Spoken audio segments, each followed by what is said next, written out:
कैसे हो मेरे भाइयों।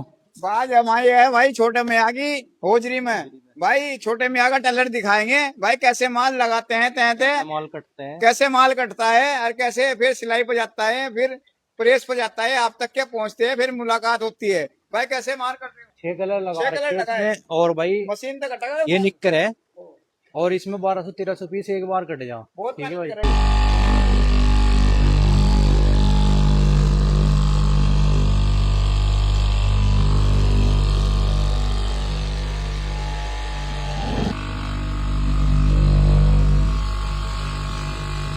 भाई देख छोटे मियाँ किस तरह माल काटते हैं और किस तरह फिर हमारी दुकान में पहुंचता है, बेहतरीन माल बनागा, बढ़िया माल बनागा। इनका टैलेंट देखते हैं, काटते हैं।